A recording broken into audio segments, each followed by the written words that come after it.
Hello students, today we are going to discuss about electrostatics chapter 3rd, electrostatic potential and Gauss theorem.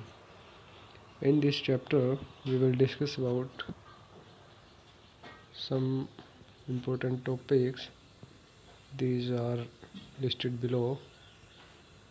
Okay, one of the important topic is Gauss theorem and its application. तो आइए इसको start करते हैं. Let's start this chapter. First one, we will discuss about line integral of electric field और work done by electric field. जो electric field के अंदर कोई भी चार्ज पार्टिकल प्रेजेंट है तो उस चार्ज पार्टिकल को मूव कराने में from point A to B, ये ए पॉइंट है हमारे पास, ये कोई बी पॉइंट है, इस यहाँ से यहाँ या किसी भी मान लो इनिशियल स्टेट से फाइनल स्टेट पे ले जाने के लिए, या तो हम जो अमाउंट ऑफ वर्क डन करेंगे उसको डिस्कस करने वाले हैं अभी. ठीक है, तो क्या कह रहा है कि the negative line integral of electric field represent the work done by the electric field on unit positive test charge moving from one point to the another point. तो negative of electric field of displacement D L, ये हो गया, ये होगा amount of work done from point A to point B. अब देखो ये negative क्यों आया, एक इम्पोर्टेंट बात ये है कि ये नेगेटिव क्यों आया. ठीक है, तो यहाँ पे देखिए हमारे पास एक सोर्स चार्ज क्यू प्रेजेंट है. ठीक है, इस सोर्स चार्ज क्यू का कोई ना कोई इसके चारों ओर इलेक्ट्रिक फील्ड होगा. ठीक है, तो हमने एक टेस्ट चार्ज क्यू नोट यहाँ पे रखा. तो ये जो टेस्ट चार्ज क्यू नोट हम यहाँ पे रखेंगे, ये क्या करेगा, इसकी वजह से क्या होगा, कोई ना कोई फोर्स एक्सपीरियंस करेगा. तो ये दोनों सेम चार्ज हैं, टेस्ट चार्ज हमेशा पॉजिटिव लेते हैं, तो वो क्या करेगा, इसको रिपेल करने की कोशिश करेगा. और उसकी वजह से इलेक्ट्रिक फील्ड की वजह से क्या होगा, इसके ऊपर एक फोर्स लगेगी आउटवर्ड डायरेक्शन में, जिसको यहाँ पे एफ से रिप्रेजेंट कर रखा है. ठीक है, तो इसके आउटवर्ड डायरेक्शन में ये जो फोर्स लग रही है, इसके इफेक्ट को इस पर ख़त्म करने के लिए हम क्या करेंगे, उतनी ही अमाउंट में इसके ऊपर जो फोर्स लगेगी, वो फोर्स कितनी लगेगी, Q naught test charge multiply by E electric field, दोनों के मल्टीप्लिकेशन के बराबर इसके ऊपर फोर्स लगेगी. तो इतनी ही अमाउंट में इसके अपोजिट डायरेक्शन में हमें अपनी तरफ से एक फोर्स लगानी पड़ेगी, ताकि ये चार्ज इलेक्ट्रिक फील्ड की डायरेक्शन में मूव ना करके हम जिधर इसको मोशन में करवाना चाहते हैं, जिधर इसको मूव करवाना चाहते हैं, उधर मूव करें. ठीक है, तो वो जो अपोजिंग फोर्स है, अब जो फोर्स है वो इसकी वजह से लगने वाली फोर्स से अपोजिट डायरेक्शन में लग रही है, इसलिए ये नेगेटिव साइन हमारे पास आया अभी. ठीक है, तो इस इलेक्ट्रिक फील्ड के अंदर हम क्या कर रहे हैं, इस चार्ज क्यू को पॉइंट ए से पॉइंट बी के ऊपर मूव करवा रहे हैं. तो क्या करना होगा, हमारे पास जो वर्क डन होगा electric field on the test charge moving from A to B, वो किसके बराबर हो जाएगा, ई डॉट डी एल. तो उसके ऊपर जो फोर्स लगेगा वो इलेक्ट्रिक फील्ड की वजह से लगेगा. डिस्प्लेसमेंट ले लिया हमने, कोई भी स्मॉल डिस्प्लेसमेंट डी एल हो रहा है उसकी वजह से, और कहाँ से कहाँ हो रहा है, small amount of work done, तो डी डब्ल्यू हो जाएगा ई डॉट डी एल. ठीक है, total amount of work done निकालने के लिए क्या करेंगे, हम इनिशियल पॉइंट से फाइनल पॉइंट तक उसका इंटीग्रेशन कर देंगे. तो ए टू बी इंटीग्रेट कर दिया हमने, minus of E dot D L. Electric field की वैल्यू क्या होती है, Q note 4 pi epsilon note, और डी एल लेंथ हमारे पास हो गया. इसको इंटीग्रेट करेंगे तो वो हमारे पास है क्या आ जाएगा, जो फाइनल एक्सप्रेशन आएगा हमारे पास वर्क डन का, वो क्या हो जाएगा, किसी भी चार्ज क्यू नोट का और क्यू के इलेक्ट्रिक फील्ड के अंदर जो वर्क डन आएगा वो क्या होगा, क्यू नोट और 4 pi epsilon naught 1 by R of B minus 1 by R of A के बराबर हमारे पास वर्क डन आ जाएगा अभी. ठीक है, तो यहाँ पे देखिए हमारे पास जो फाइनल एक्सप्रेशन निकल के आया है वो ये निकल के आया है. अब इसके रिजल्ट्स क्या क्या है, तो रिजल्ट्स क्या क्या कर रहे हैं कि यहाँ पे हमारे पास जो वर्क डन है वो देखिए कि इनिशियल पॉइंट ए और फाइनल पॉइंट बी, इन दो पे ही डिपेंड कर रहा है वर्क डन.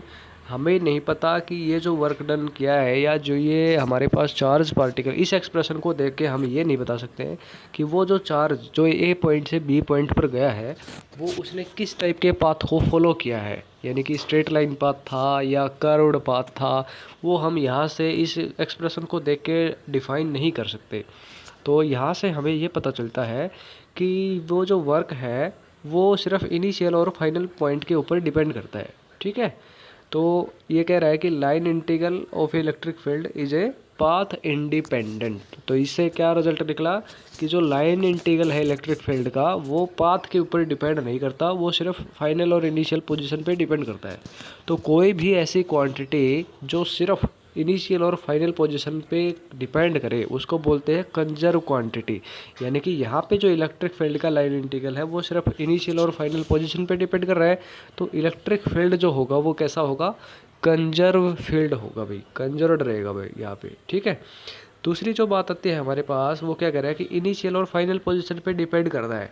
तो अगर यही लाइन इंटीग्रल जो इलेक्ट्रिक फील्ड का है वो एक क्लोज लूप के कोरस्पॉन्ड हो जाए। क्लोज लूप के कोरस्पॉन्ड कब होगा, जब इनिशियल और फाइनल पॉइंट एक ही हो, ठीक है।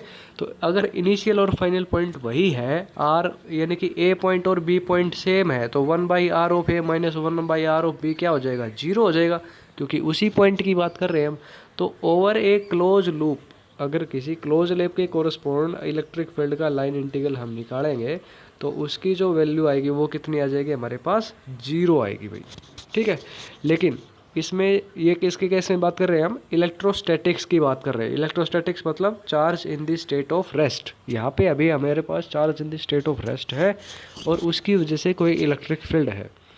लेकिन यहाँ पे इन्होंने नोट में कोई इम्पोर्टेंट बात दे रखी है, तो वो इम्पोर्टेंट बात क्या है कि अगर हम इलेक्ट्रोस्टैटिक्स की बात ना करके इलेक्ट्रोडायनेमिक्स में चलें, मतलब charge in the state of rest ना होकर के चार्ज मोशन में आ जाए और वो करंट बन जाए, उस केस में इस चार्ज की वजह से जो इसके चारों ओर जो इलेक्ट्रिक फील्ड बनेगा वो इलेक्ट्रिक फील्ड क्या होगा, उसकी क्लोज लूप के कोरस्पॉन्ड लाइन इंटीग्रल होगा वो जीरो नहीं होगा भाई। इन्होंने ये कह रखा है। क्यों नहीं होगा, क्योंकि उस केस में हमारे पास जो चार्ज है उस चार्ज की वैल्यू या इलेक्ट्रिक फील्ड की वैल्यू जो होगी वो कंजर्व नहीं रहेगी, वो पाथ पे भी डिपेंड करेगी और वो जीरो वैल्यू ना आकर के उसकी कोई ना कोई लाइन इंटीग्रल जो क्लोज लूप के कोरस्पॉन्ड होगा वो उसकी कोई ना कोई पर्टिकुलर वैल्यू आएगी भाई, ठीक है, ध्यान रखना इस बात को। नेक्स्ट जो टर्म हमारे पास इस चैप्टर के अंदर आती है वो आती है इलेक्ट्रिकल पोटेंशियल। तो सबसे पहले हमें ये पता होना चाहिए कि इलेक्ट्रिकल पोटेंशियल है क्या, ठीक है। तो यहाँ से देखिए ये जो है ये इलेक्ट्रिकल पोटेंशियल की डेफिनेशन है। तो ये क्या कह रही है कि इलेक्ट्रिकल पोटेंशियल जो है is at a point in an electric field is the work done by moving a unit positive test charge from infinite to a given point against electrostatic force irrespective of the path followed, ठीक है। क्या कह रहा है कि मान लेते हैं कोई चार्ज इनफाइनाइट पे है और हाँ हमारे पास ये कोई फील्ड है, कोई क्यू पॉजिटिव चार्ज की वजह से इलेक्ट्रिक फील्ड ये है। अब इस टेस्ट चार्ज को यहाँ से यहाँ इसके फील्ड में लाने के लिए इसके इलेक्ट्रिक फील्ड के अपोज में जो अमाउंट ऑफ वर्क हम करेंगे इररेस्पेक्टिव ऑफ पाथ, यानी कि पाथ पे डिपेंड नहीं करेगा वो किस टाइप का पाथ फॉलो कर रहा है, स्ट्रेट लाइन में आएगा या कर्व्ड आएगा, वो हम उसके ऊपर हम डिपेंड नहीं करेगा, वो सिर्फ इनिशियल और फाइनल पोजीशन पे डिपेंड करेगा। तो जो अमाउंट ऑफ वर्क करेंगे इस इलेक्ट्रिक फील्ड के अपोज में वो अमाउंट ऑफ वर्क डन जो होगा वो उसके अंदर उस चार्ज पार्टिकल के अंदर क्या हो जाएगा, इलेक्ट्रिक पोटेंशियल की फॉर्म में स्टोर हो जाएगा। That is called electric potential of that particle, ठीक है। तो हमने अभी निकाला था कि इसका मैथमेटिकल एक्सप्रेशन क्या था, work done by bringing a charge from point A to B against an electric field, वो क्या हो जाएगा, minus of E dot D L from A to B, ठीक है। तो इसका मैथमेटिकल एक्सप्रेशन ये निकल के आया था। अब क्या करें, work done per unit charge, तो ये टेस्ट चार्ज तो ये नीचे आ जाएगा क्योंकि हमारे पास यहाँ पे क्या हो जाएगा, पोटेंशियल क्या हो जाएगा, work done per unit charge में डिफाइन करते हैं पोटेंशियल को। तो Q naught left hand side में चला जाएगा, तो Q over 4πε0 1/RB minus 1/R of A. अगर ए और बी दो पॉइंट है हमारे पास तो उस केस में हमारे पास इलेक्ट्रिक पोटेंशियल का मैथमेटिकल एक्सप्रेशन ये हो जाएगा। इससे पहले आगे एक्सप्लेन करें उससे पहले देखोगे कुछ इंपॉर्टेंट बातें हैं कि इलेक्ट्रिक पोटेंशियल एक फिजिकल क्वांटिटी है that determine the degree of electrification of the body, ठीक है। किसी भी बॉडी को कितना इलेक्ट्रीफाई किया जा सकता है उसके बारे में कौन बताता है हमें, उसकी इलेक्ट्रिक पोटेंशियल बताती है भाई। अगली दूसरी जो बात है वो सबसे ऊपर है, देखो electric potential is a physical quantity which determine the flow of charge from one body to another body. ठीक है, तो किसी भी बॉडी से एक बॉडी में दूसरी बॉडी में कितना चार्ज फ्लो होगा और किस बॉडी में से कौन सी बॉडी में जाएगा वो उसके इलेक्ट्रिक पोटेंशियल पे डिपेंड करता है। ओके, अब हम इसका मैथमेटिकल एक्सप्रेशन देखते हैं। तो हमने डेफिनेशन में बताया था कि इनफाइनाइट से गिवन पोजीशन पे लाने के लिए जो अमाउंट ऑफ वर्क करेंगे वो कहलाएगा इलेक्ट्रिक पोटेंशियल। तो इनिशियल पोजीशन जहाँ पे यहाँ पे हमारे पास आर ए और आर बी है, उस केस में हमारे पास अब क्या हो जाएगी, आर ऑफ ए तो इन्फिनिटी है, यानी कि इनिशियल केस में हमारे पास चार्ज जो है वो कहाँ पे है, इनफाइनाइट पे है। और कहाँ पे लाना चाह रहे हैं, किसी भी फाइनाइट डिस्टेंस आर के ऊपर उसको लाना चाह रहे हैं। तो आर ए की जगह इन्फिनिटी और आर बी जी की जगह आर इस इक्वेशन के अंदर इस एक्सप्रेशन में पुट कर दीजिए भाई। तो जैसे ही हम आर ए की जगह इन्फिनिटी और आर बी की जगह आर इस एक्सप्रेशन में पुट करेंगे तो क्या हो जाएगा, हमारे पास ये वाला रिजल्ट निकल के आएगा। ठीक है, तो ये आ जाएगा expression for potential due to किसकी वजह से, एक है सिंगल चार्ज की वजह से। सिंगल चार्ज का जो पोटेंशियल होगा वो कितना होगा, Q/4πε0 R। यहाँ से क्या निकल के आया है कि जो पोटेंशियल होगा वो इन्वर्सली प्रोपोर्शनल होगा R के, और जो इलेक्ट्रिक फील्ड होता है वो इन्वर्सली प्रोपोर्शनल होता है किसके, 1/r² के होता है भाई। और जो फोर्स होती है वो किसके प्रोपोर्शनल होती है, 1/r² के। ये कुछ बातें हैं जो आपको याद रखनी है भाई। ठीक है, तो यहाँ से क्या निकल और क्या रिजल्ट निकल के आया, work done per unit charge के बराबर होता है। तो यहाँ से इसके यूनिट भी निकाल सकते हैं। तो वर्क की यूनिट क्या होती है, जूल। ठीक है, या वर्क एनर्जी दोनों की यूनिट जूल होती है। चार्ज की यूनिट होती है कूलॉम। ठीक है, तो हम पोटेंशियल की जो यूनिट हो जाएगी वो क्या हो जाएगी, जूल पर कूलॉम। इसकी एसआई सिस्टम के अंदर यूनिट हो जाएगी, और या हम इसको वोल्ट में भी कह देते हैं। ठीक है, और वैसे अगर न्यूटन के टर्म में निकालना चाहो तो न्यूटन मीटर पर Coulomb, this is the unit of A potential. Okay, उसके बाद क्या कह रहा है कि पोटेंशियल को 1 वोल्ट की डेफिनेशन बताइए। तो 1 वोल्ट की डेफिनेशन क्या हो जाएगी, अगर ऊपर वाली टर्म भी 1 हो जाए और नीचे वाली टर्म भी 1 हो जाए, मतलब वर्क डन हो जाए 1 जूल और चार्ज हो जाए 1 कूलॉम, तो हमारे पास पोटेंशियल की वैल्यू 1 वोल्ट हो जाएगी। तो देखो क्या होगा, हमारे पास डेफिनेशन है ये, electric potential at a point of a 1 volt if 1 joule work is done in moving a 1 coulomb of charge from infinite to a given point in an electric field. ठीक है, किसी भी इलेक्ट्रिक फील्ड के correspond किसी भी 1 Coulomb charge को initial to final position पे लाने के लिए अगर 1 जूल वर्क किया जा रहा है तो उसके कोरस्पॉन्ड जो पोटेंशियल होगा उसको हम क्या बोलेंगे, 1 वोल्ट कहेंगे भाई। ओके, नेक्स्ट जो टर्म आती है हमारे पास वो आती है इलेक्ट्रिक पोटेंशियल डिफरेंस। तो यहाँ से टर्म में पता चल रहा है कि डिफरेंस की बात कर रहा है। तो डिफरेंस कब होगा, जब हमारे पास 2 टर्म होंगी। पोटेंशियल का डिफरेंस है मतलब 2 पॉइंट का पोटेंशियल होगा। ठीक है, तो किसी भी सिस्टम, कोई भी सिस्टम हमारे पास उसके कोरिस्पॉन्ड 2 अलग अलग पॉइंट के बीच के पोटेंशियल का जो डिफरेंस होगा उसको बोलेंगे हम इलेक्ट्रिक पोटेंशियल डिफरेंस। ठीक है, हमारे पास वर्क डन का एक्सप्रेशन आया था, उसमें 2 पॉइंट थे ए और बी। तो हम ए और बी ले लेते हैं कि ए और बी 2 पॉइंट है और उस ए और बी 2 पॉइंट के बीच का पोटेंशियल का डिफरेंस कैलकुलेट करना चाह रहे हैं। तो वर्क डन ये था, work done per unit charge क्या था, पोटेंशियल। तो इस टेस्ट चार्ज Q0 को लेफ्ट में ले आए तो ये हमारे पास मैथमेटिकल एक्सप्रेशन हो गया किसका, पोटेंशियल का, किस आर ऑफ ए और आर ऑफ बी। तो ये हो गया पॉइंट बी के कोरस्पॉन्ड और ये हो जाएगा पॉइंट ए के कोरस्पॉन्ड। दोनों को अलग अलग कर लो, अलग अलग करेंगे तो क्या हो जाएगा, ये पोटेंशियल हो गया पॉइंट बी का और ये पोटेंशियल हो जाएगा किसका, पॉइंट ए का। तो इसको हम पोटेंशियल के वी की फॉर्म में अगर लिखना चाहें तो क्या हो जाएगा, work done per unit charge that is equal to potential at point B minus potential at point A. ठीक है, तो क्या हो जाएगा, इसको डेल ऑफ वी भी रिप्रेजेंट कर सकते हैं, मतलब चेंज इन पोटेंशियल। ठीक है, डेल क्या होता है, स्मॉल चेंज। तो इसका मैथमेटिकली एक्सप्रेशन हमारे पास क्या आ गया, ये आ गया। तो इसको बोलेंगे पोटेंशियल डिफरेंस। ए और बी पॉइंट, 2 पॉइंट के बीच का पोटेंशियल का डिफरेंस हो गया, that is called potential difference. तो अगर प्रैक्टिकली देखा जाए तो प्रैक्टिकली देखो भाई, इनफाइनाइट हमारे पास एग्जिस्ट नहीं करता। ठीक है, तो प्रैक्टिकली जब भी हम पोटेंशियल की बात करेंगे तो उस केस के अंदर हम हमेशा पोटेंशियल डिफरेंस की ही बात करेंगे, क्योंकि पोटेंशियल तभी कैलकुलेट कर सकते हैं जब हम इनिशियल पॉइंट को इनफाइनाइट लेके चले, लेकिन इनफाइनाइट कहाँ होगा उसके बारे में हम प्रैक्टिकली एग्जैक्ट नहीं बता सकते।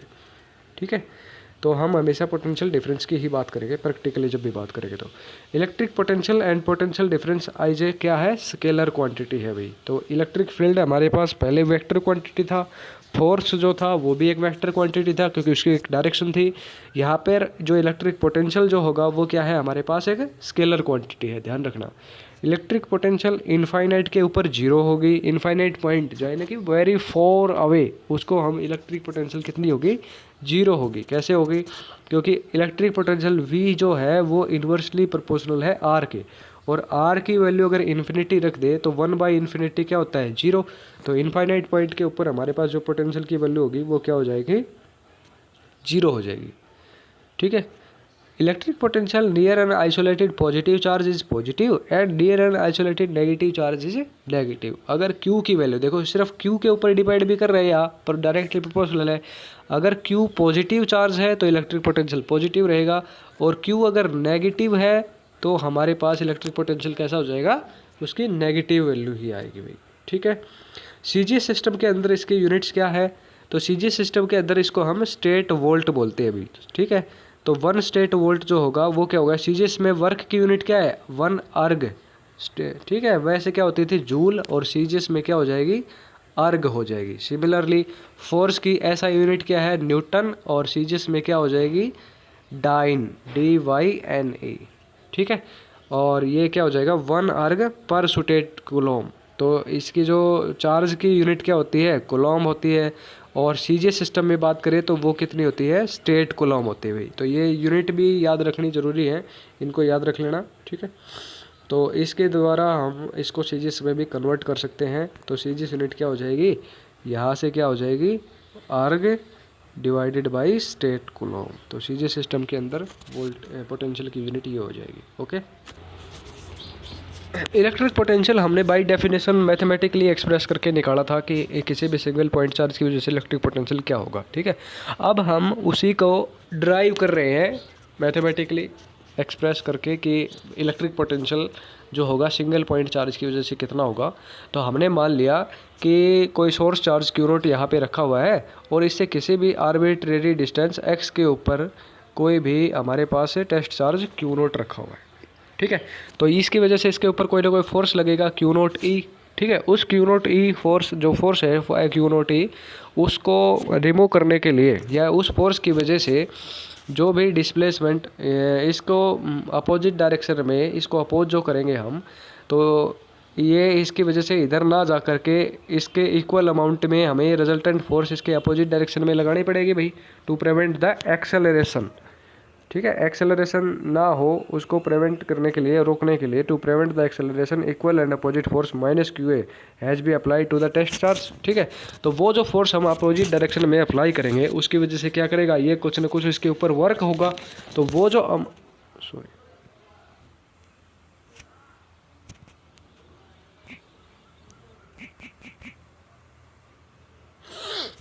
ठीक है भाई, तो वो जो वर्क डन होगा वो क्या होगा, मान लेते हैं कि work done by moving a test charge Q0 from point P to point Q, ये वाला P और Q पॉइंट है जिसके थ्रू एक स्मॉल डिस्प्लेसमेंट dx हो रहा है अगेंस्ट द फोर्स Q0E। ठीक है, इससे अपोजिट डायरेक्शन में डिस्प्लेस दिखा रहा है ये चार्ज। तो वो जो होगा हमारे पास वर्क डन, वो क्या होगा, फोर्स इंटू डिस्प्लेसमेंट, और फोर्स क्या है, Q0E। ठीक है, इसको डॉट प्रोडक्ट को हम कोस ऑफ थीटा से रिप्रेजेंट करते हैं, और थीटा यहाँ पे क्या है, अपोजिट डायरेक्शन में है। तो फोर्स लग रही है x axis, positive x axis की तरफ। हम जो डिस्प्लेसमेंट करना चाह रहे हैं वो है नेगेटिव एक्स एक्सिस की तरफ। तो थीटा की वैल्यू क्या होगी, 1/80, 180 डिग्री हो जाएगी, और कोस 180 की वैल्यू क्या होती है, -1। तो Q0E इंटू एक्स, ये क्या हो जाएगा, वर्क डन। ठीक है, तो ये हो जाएगा हमारे पास वर्क डन। E की वैल्यू यहाँ पे पुट कर दो, E की वैल्यू जब हम पुट करेंगे तो क्या हो जाएगा, work done Q-Q0/4πε0 dx/x²। Integration कर दो विद रिस्पेक्ट टू x, जब x के रिस्पेक्ट में इंटीग्रेशन करेंगे तो क्या होगा हमारे पास, Q/4πε0 का तो इंटीग्रेशन होगा नहीं। ठीक है, हमारे पास जो इंटीग्रेशन होगा वो किसका होगा, सिर्फ x² का होगा भाई। ठीक है, तो यहाँ से हमारे पास जो वैल्यू आएगी, तो ये जो टोटल वर्क डन होगा वो कहाँ से कहाँ होगा, इनफाइनाइट से आर होगा। तो इनफाइनाइट से आर हम इसका इंटीग्रेशन करने वाले हैं, क्योंकि इनफाइनाइट पॉइंट से इनिशियल पॉइंट पर लाने के लिए जो अमाउंट ऑफ वर्क करेंगे वो क्या होता है, पोटेंशियल। तो वही डेफिनेशन हमने यहाँ पे लगा करके इंटीग्रेशन कर दिया इनफाइनाइट से आर। तो क्यू नोट 4πε0 ये तो एज इट इज रहेगा। ये जो एक्स स्क्वायर यहाँ नहीं आएगा भाई, ये अंदर चला गया, ये दोबारा लिख दिया यहाँ पे।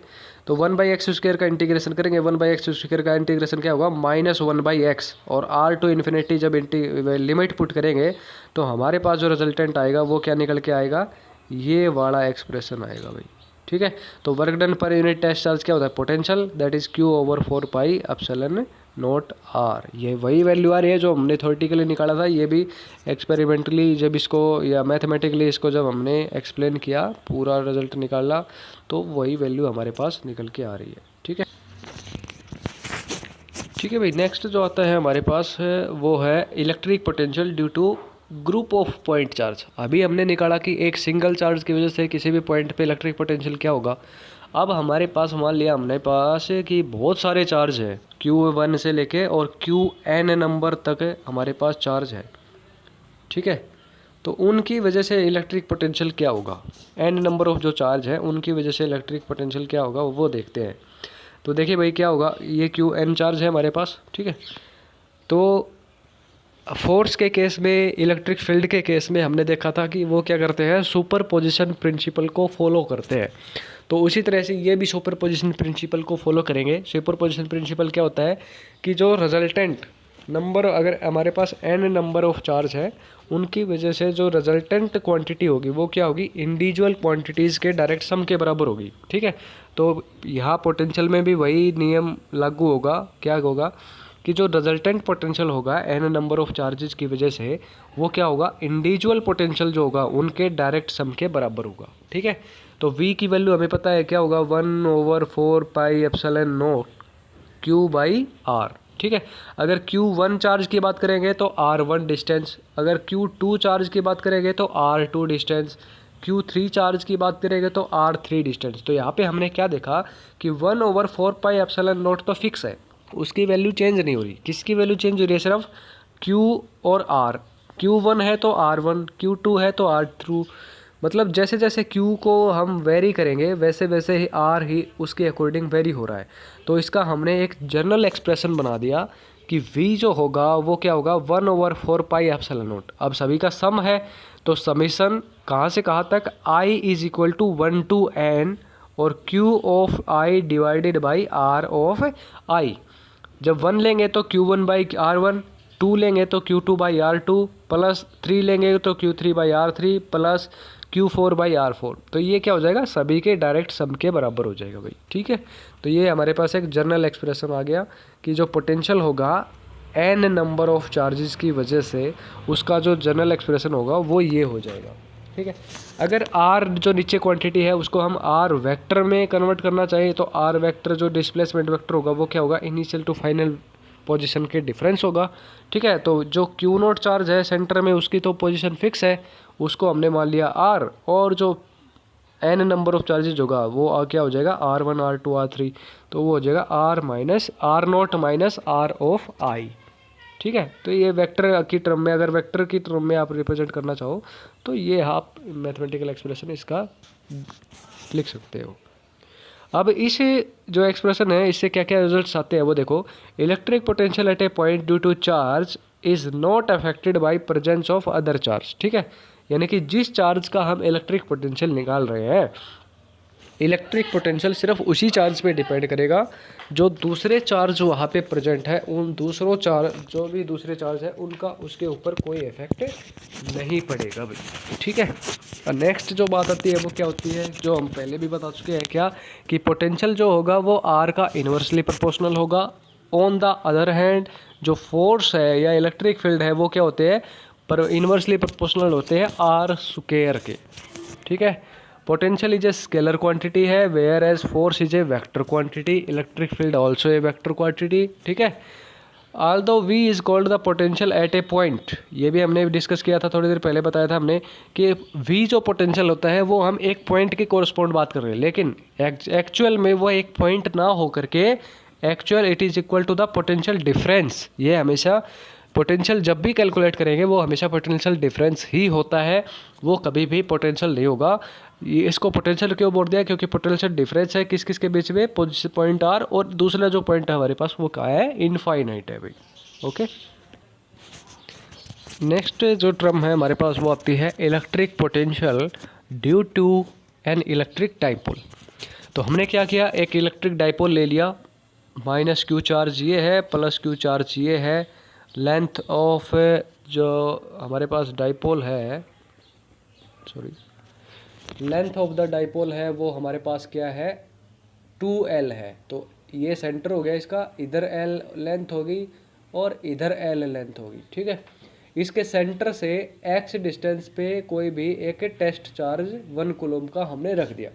अब ये जो टेस्ट चार्ज Q है, इस चार्ज के ऊपर हम इस डाइपोल की वजह से पोटेंशियल कैलकुलेट करना चाह रहे हैं, ठीक है। तो सबसे पहले मान लिया हमने कि ये जो P पॉइंट है इसके ऊपर प्लस Q चार्ज की वजह से जो पोटेंशियल होगा वो क्या होगा। तो पोटेंशियल का एक्सप्रेशन हमें पता है 1/4 pi epsilon not Q by R होता है। तो यहाँ पे R क्या हो जाएगा, इस प्लस Q चार्ज से लेके और इस जो हमारे पास 1 कूलम का चार्ज हम टेस्ट चार्ज लेके आए हैं P पॉइंट के ऊपर, उन दोनों के बीच का डिस्टेंस क्या है, देखो यहाँ से यहाँ तो x है और यहाँ से सेंटर से इस B पॉइंट की डिस्टेंस कितनी है, L। तो टोटल ये जो B से P की डिस्टेंस क्या हो जाएगी, x माइनस L होगी। तो हमने R की जगह क्या पुट कर देंगे, x माइनस L, ये एक्सप्रेशन आ गया हमारे पास।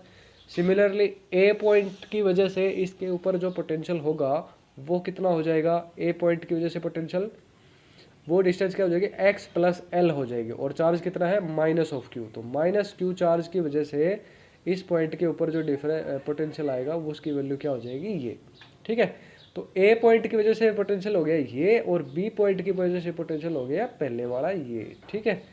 अब हमने क्या देखा था इससे पहले वाले एक्सप्रेशन में कि जो पोटेंशियल होती है n नंबर ऑफ चार्जेस की वजह से किसी एक सिंगल चार्ज पे, वो क्या होता है, सुपरपोजिशन प्रिंसिपल को फॉलो करता है, मतलब डायरेक्ट सम के बराबर होता है। तो जो टोटल पोटेंशियल होगा इस चार्ज 1 कूलम के ऊपर वो क्या हो जाएगा, Q of V of B और V ऑफ P, ये दोनों के क्या हो जाएगा, डायरेक्ट सम के बराबर हो जाएगा। तो दोनों को ऐड कर दीजिए, दोनों को जब सम करेंगे तो हमारे पास ये वाला एक्सप्रेशन निकल के आएगा। एलसीएम ले लिए, एलसीएम लेंगे तो क्या हो जाएगा, A minus B into A plus B क्या हो जाएगा, A square minus B square, और इसको पूरे को सोल्व करेंगे तो हमारे पास ये वाला एक्सप्रेशन निकल के आएगा, ठीक है। अब इसमें क्या है, ऊपर हमारे पास क्या लिखा हुआ है, Q इंटू 2L, तो charge into multiply by length of the dipole, ये क्या होता है, डाइपोल मोमेंट P के बराबर होता है। तो हमारे पास यहाँ पे जो पोटेंशियल आएगा रिजल्टेंट, वो final potential in term of किसके, डाइपोल मोमेंट के टर्म में लिख सकते हैं कि जो potential due to an electric dipole at a point या at a test charge of 1 coulomb at a distance x from the centre of the dipole, वो क्या हो जाएगा, 1/4 pi epsilon naught P by x square minus L square के बराबर हो जाएगा, ठीक है। अभी हमने जो निकाला था वो था एक्सियल लाइन पे कि कोई भी डाइपोल है उसकी एक्सियल लाइन पे कोई पॉइंट है P और उसके ऊपर इलेक्ट्रिक पोटेंशियल की वैल्यू क्या होगी ड्यू टू टेस्ट चार्ज, ठीक है। अब हम बात कर रहे हैं इक्विटोरियल लाइन, ठीक है। जैसे हमने इलेक्ट्रिक फील्ड निकाला था इक्विटोरियल लाइन पे, वैसे हम पोटेंशियल की बात कर रहे हैं। तो क्या होगा, देखो भाई, ये हमने डायग्राम बना दिया। तो मान लिया इक्वेटोरियल लाइन पे कोई पॉइंट Q है, इसके सेंटर से किसी भी आर्बिट्रेरी इन्होंने y डिस्टेंस से रिप्रेजेंट कर दिया, तो y मान लेते हैं कि y डिस्टेंस के ऊपर है, ठीक है। तो अब देखो, ये सेंटर O से और Q की डिस्टेंस कितनी है, L, और सेंटर से इस जो B पॉइंट है इसकी डिस्टेंस भी कितनी है, L। ऊपर परपेंडिकुलर डिस्टेंस हमारे पास क्या है, y। तो जो A से Q की डिस्टेंस होगी वो क्या हो जाएगी, y square plus L square के बराबर होगी। इतनी ही डिस्टेंस ये होगी, y square plus L square, दोनों बराबर होगी ना।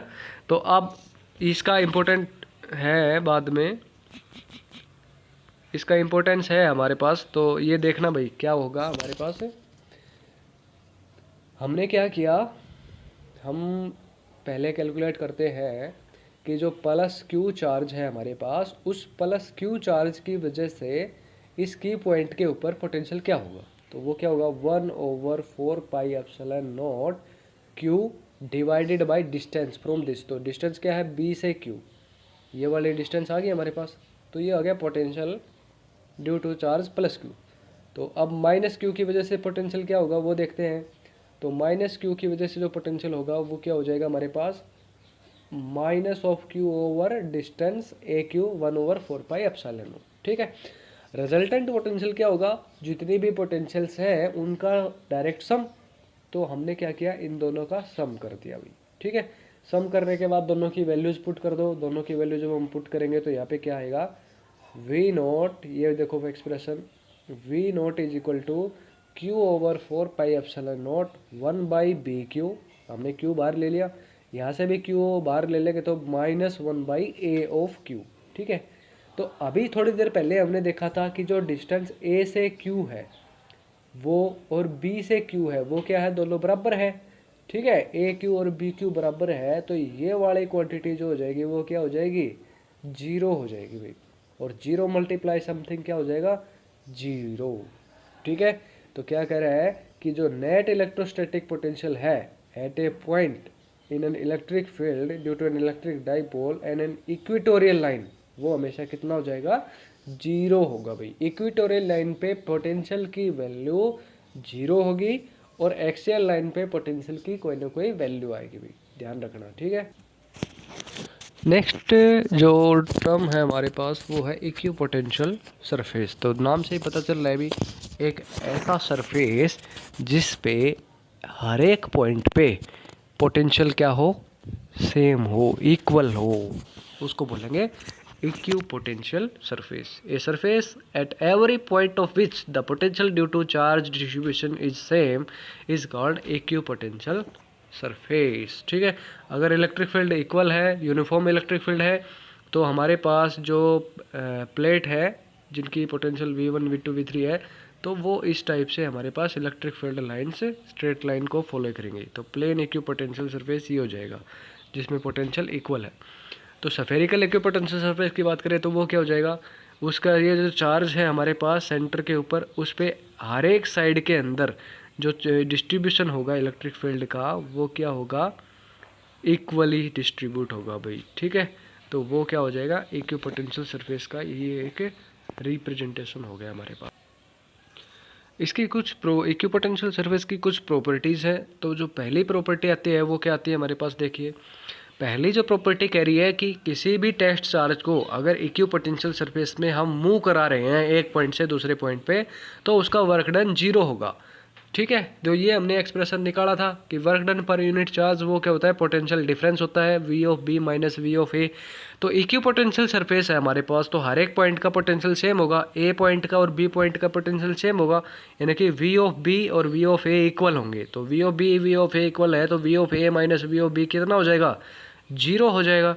तो work done per unit test charge वो 0 है, तो वर्क डन क्या हो जाएगा, A से B 0 हो जाएगा भाई। ठीक है। नेक्स्ट जो प्रॉपर्टी है नंबर 2, वो क्या कह रही है, electric field is perpendicular to the length element DL, किसमें, इक्विपोटेंशियल सरफेस में। तो देखो वर्क डन जो था हमारे पास इक्विपोटेंशियल सरफेस में वो क्या था, negative of E dot DL, और वर्क डन 0 है तो E डॉट DL 0 हो गया। ठीक है।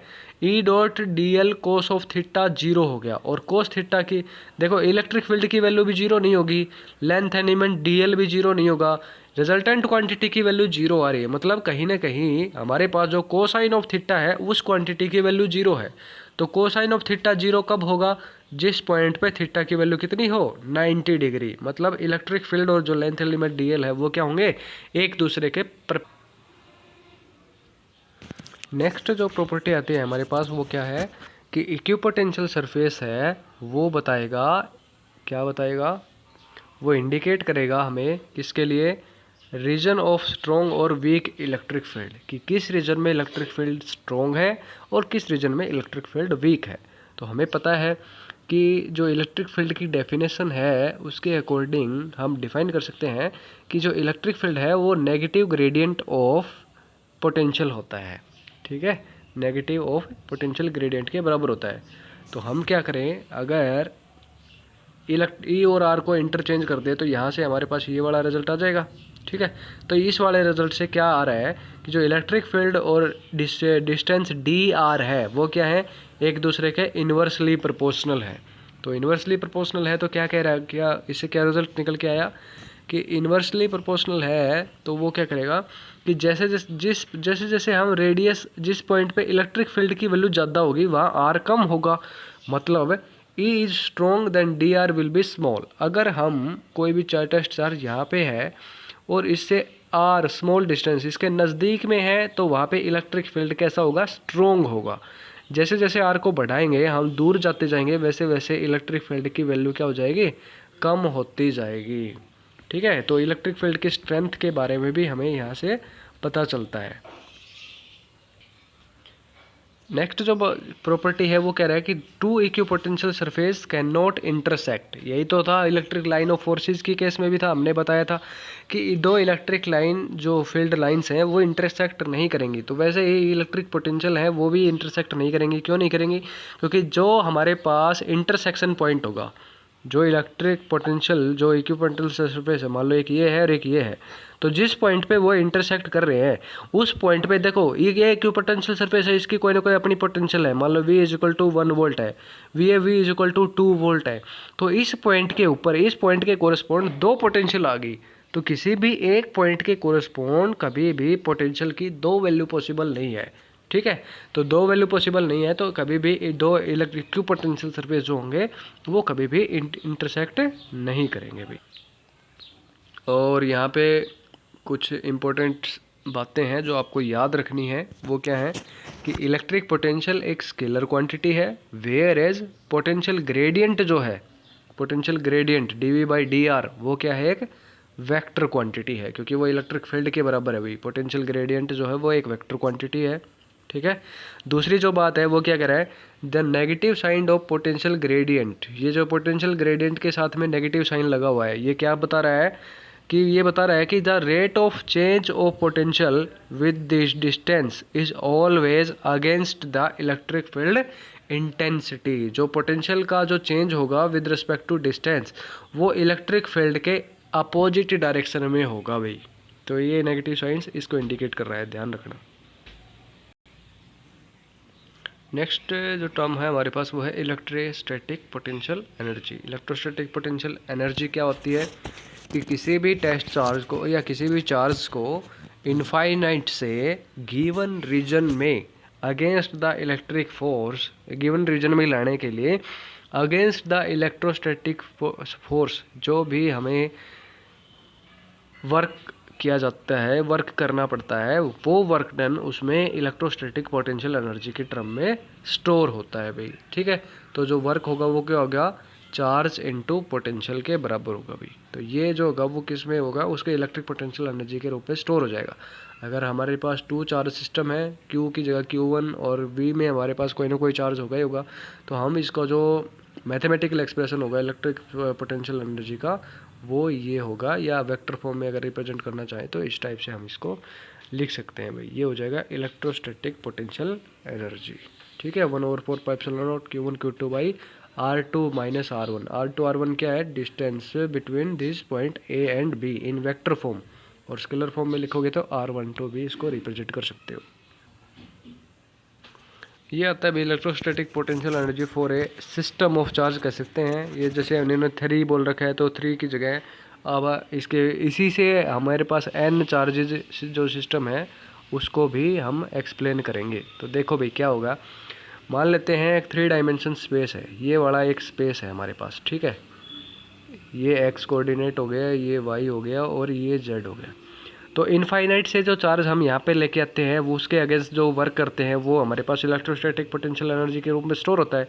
तो जब पहला चार्ज हम लेके आए, यहाँ पे कोई भी चार्ज Q1 लेके आए, तो ये उससे पहले यहाँ पे कोई चार्ज नहीं था।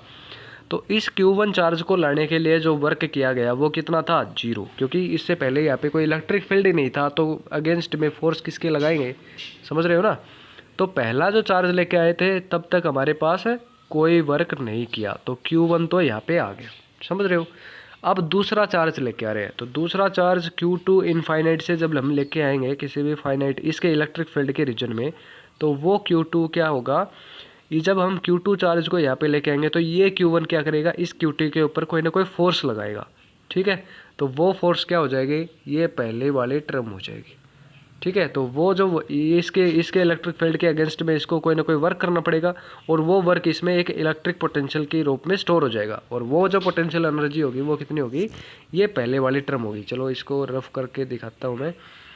तो ये वाली जो टर्म होगी हमारे पास, ये जो फर्स्ट टर्म है Q1 Q2 1/4 pi epsilon not R2 minus R1, ये कब आई, जब सेकंड वाले चार्ज को हम इस 3 डायमेंशन स्पेस में लेके आए, ठीक है।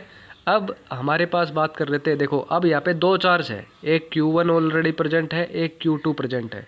अब थर्ड चार्ज को लेके आते हैं, तो जब इनफाइनाइट से थर्ड चार्ज यहाँ पे आएगा तो इसके ऊपर इसका भी कोई ना कोई फील्ड है जिसका इसके ऊपर इफेक्ट होगा, और इसका भी कोई ना कोई फील्ड है जो इसके ऊपर इफेक्ट डालेगा, ठीक है ना। तो क्या करेंगे, Q1 की वजह से Q3 के ऊपर जो फोर्स लगेगा वो क्या हो जाएगा, जो इसके अगेंस्ट जो वर्क करना पड़ेगा वो क्या हो जाएगा, 1/4 pi epsilon not Q1 Q3 और R3 माइनस R1 के बराबर। Q2 के इलेक्ट्रिक फील्ड के अगेंस्ट जो ये वर्क करके जो यहाँ पे पहुँचेगा वो क्या हो जाएगा, Q2 Q3 का वर्क। तो ये क्या हो जाएगा, 1/4 pi epsilon not Q2 Q3 R3 minus R2 के बराबर हो जाएगा, ठीक है। तो अगर 3 चार्जेस का जो सिस्टम है हमारे पास, अगर सिस्टम ऑफ चार्ज के अंदर सिर्फ 3 ही चार्ज है, तो उस केस में हमारे पास जो पोटेंशियल एनर्जी होगी वो क्या हो जाएगी, ये हो जाएगी 1/4 pi epsilon not Q1 Q2 by R12, Q1 Q3 by R31 और Q2 Q3 बाई R32। ऐसे ही अगर n नंबर ऑफ चार्जेस जो है इस सिस्टम के अंदर n नंबर ऑफ चार्जेस हो जाएं, तो हमारे पास देखो क्या हो जाएगा, ये हमारे पास जो एनर्जी हो जाएगी वो क्या हो जाएगी, 1/2 times of 1/4 pi epsilon not I is equal to 1 to n J. I और j इक्वल नहीं होने चाहिए, देखो 1 to 1 के ऊपर फोर्स नहीं लगाएगा, 2 के ऊपर नहीं लगाएगा, 3 के ऊपर नहीं लगाएगा। I और j इक्वल नहीं होने चाहिए, j फ्रॉम 1 से n, और Q of I Q of j R of j minus R of I के बराबर ये टर्म आ जाएगी। ये 1/2 क्यों आया, आपके दिमाग में ये आएगा कि ये 1/2 क्यों आया भाई। तो 1/2 जो आएगा हमारे पास वो क्यों आया है, देखो ये जो Q1 Q2 टर्म आई है, इसी तरह से हमारे पास एक टर्म Q2 Q1 भी आएगी, ठीक है। जैसे ये Q1 Q3 टर्म आई है, वैसे ही हमारे पास Q3 Q1 भी टर्म आएगी आगे जा करके। तो देखो जितना फोर्स Q1 Q2 पे लगाएगा उतना ही फोर्स Q2 Q1 पे लगाएगा, ठीक है। तो वो क्या हो जाएगा, रिजल्टेंट जो आएगा हमारे पास निकल के वो क्या हो जाएगा, जो इलेक्ट्रोस्टैटिक पोटेंशियल एनर्जी आएगी टोटल वो क्या हो जाएगी, 1/2 टाइम्स हो जाएगी भाई, ठीक है। प्रैक्टिकली जब हम इसको बात करें, प्रैक्टिकली बात करें तब ये 1/2 टर्म हमारे पास आएगी भाई, क्योंकि हम इसको 2 बार नहीं लिखेंगे, ठीक है। लेकिन मैथमेटिकल एक्सप्रेशन को जब ओपन करेंगे तो हमारे पास 2 बार लिखा जाएगा, तो वो क्या हो जाएगा, 1/2 से कैंसिल आउट कर देंगे उसको। नेक्स्ट जो टर्म है हमारे पास वो इलेक्ट्रिक पोटेंशियल तो हमने कंप्लीट कर लिया। इलेक्ट्रिक पोटेंशियल इस चैप्टर में इतने ही टॉपिक थे। अब आता है हमारे पास इलेक्ट्रिक फ्लक्स, ठीक है। तो फ्लक्स क्या होता है भाई, किसी भी पर्टिकुलर गिवन जो रीजन है या गिवन एरिया है उसके अंदर से जितनी number of electric line of forces pass होंगी उसको हम क्या बोलते हैं, इलेक्ट्रिक फ्लक्स कह के बुलाते हैं, ठीक है। तो देखो हमारे पास उससे पहले इन्होंने क्या रखा है कि एरिया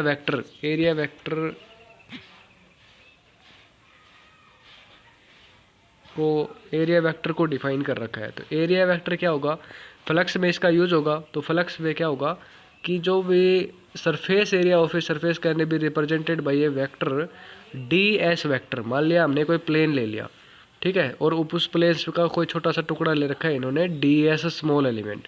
तो इस वेक्टर फॉर्म में जब इसको रिप्रेजेंट करेंगे तो इसका क्या होगा कि जो वेक्टर जो होगा इसका एरिया वेक्टर वो हमेशा प्लेन के परपेंडिकुलर डायरेक्शन में होगा। तो जैसे इन्होंने दिखा रखा है कि जो इसका एरिया वेक्टर होगा एन है वो नॉर्मल टू द प्लेन होगा। तो एस जो डी एस स्मॉल एलिमेंट है हमारे पास, क्या डी एस एरिया वेक्टर वो क्या होगा, डी एस एरिया के मैग्नीट्यूड यानी कि length into breadth, small element है तो स्मॉल लेंथ स्मॉल ब्रेड्थ, और मल्टीप्लाई बाई उसका unit vector that is perpendicular to the surface, इसको हम एरिया वेक्टर से रिप्रेजेंट करते हैं अभी। ठीक है, तो फ्लक्स तो है उसको हमने डिफाइन तो कर लिया, उसको हम फाई से रिप्रेजेंट करते हैं भाई। ठीक है, तो मान लेते हैं कोई भी स्मॉल एरिया एलिमेंट है डी एस, उसमें से कोई इलेक्ट्रिक फील्ड है और इलेक्ट्रिक लाइन ऑफ फोर्सेज उसमें से निकल रही हैं। तो इस इलेक्ट्रिक फील्ड ई की वजह से small area element D S का जो फ्लक्स होगा वो कोई स्मॉल फ्लक्स होगा। तो हमने मान लिया कि वो जो है फ्लक्स है वो कितना है, डी फाई है। तो डी फाई जो फ्लक्स होगा वो क्या होगा, electric field multiply by area element D S, उनके डॉट। ठीक है, तो डॉट प्रोडक्ट क्या होता है, डॉट प्रोडक्ट जब ओपन करेंगे तो क्या हो जाएगा, कोसाइन ऑफ थीटा आ जाएगा। यानी कि इलेक्ट्रिक फ्लक्स जो है वो कहीं ना कहीं थीटा के ऊपर भी डिपेंड करता है, और ये थीटा एंगल किस चीज़ के बीच में है, इलेक्ट्रिक फील्ड और डीएस जो सरफेस एलिमेंट हमने लिया है वो। ठीक है, तो इस जैसे फिगर के अंदर रिप्रेजेंट कर रखा है कि इलेक्ट्रिक लाइन ऑफ फोर्सेज है वो लेफ्ट से राइट साइड में जा रही है, और ये जो हमारे पास बड़ा सा सरफेस ले रखा है, इसके डिफरेंट सरफेस एलिमेंट है अलग अलग कॉर्नर पे, जिसका जो इलेक्ट्रिक फील्ड के साथ कोई पर्टिकुलर एंगल बना रहे हैं। तो जैसे ऊपर वाला ये 90 डिग्री बना रहा है, नीचे वाला कोई भी थीटा एंगल बनाएगा, इधर मान लो 90 डिग्री बनाएगा, इधर 0 बनाएगा, इधर 180 डिग्री बनाएगा। तो 90 डिग्री देखो cos 90 की वैल्यू 0 होती है, तो ये जो एरिया एलिमेंट है ये इलेक्ट्रिक फ्लक्स में कोई भी रोल नहीं अदा करेगा। ठीक है, अगर हमें टोटल फ्लक्स निकालना है तो टोटल फ्लक्स क्या करेंगे, हम इस इक्वेशन का इंटीग्रेशन कर देंगे होल ओवर द सरफेस। तो इंटीग्रेशन कर दिया ई डॉट डी एस का over the surface element S, तो E D S E S cos of theta, और कोस ऑफ थीटा को हटाने के लिए हमने क्या कर दिया, E vector dot product with surface element S. ठीक है, ये डॉट प्रोडक्ट है दो वेक्टर क्वांटिटीज़ का। तो जो इलेक्ट्रिक फ्लक्स होगा वो अपने आप में एक स्केलर क्वांटिटी होगा, बट ये क्या करता है, ये प्रॉपर्टी बताता है वेक्टर फील्ड की। इलेक्ट्रिक फील्ड जो है वो वेक्टर क्वांटिटी है, तो ये एक प्रॉपर्टी है वेक्टर फील्ड की। ठीक है, तो ऐसा यूनिट जो होगी इलेक्ट्रिक फील्ड फ्लक्स की वो क्या होगी, newton metre square per coulomb, या कह सकते हैं joule metre per coulomb. This is the SI unit of electric flux. इसके बाद आता है हमारे पास one of the important topic of this unit, that is Gauss law and its application. उसके लिए मैं एक अलग से वीडियो बनाने वाला हूँ, क्योंकि वो एक इम्पोर्टेंट टॉपिक है, और अगर उसको इसी में ऐड कर देंगे तो ये वीडियो काफ़ी लेंथी हो जाएगा और आप कंटिन्यू इतना नहीं रीड कर पाओगे, और इससे कंसंट्रेशन भी नहीं बन पाएगी, जबकि वो टॉपिक काफ़ी इम्पोर्टेंट है और उनमें कंसंट्रेशन का होना काफ़ी ज़रूरी है। तो इसलिए मैं उसका अलग से वीडियो बनाने वाला हूँ, इसको मैं यहीं पे ख़त्म करता हूँ भाई।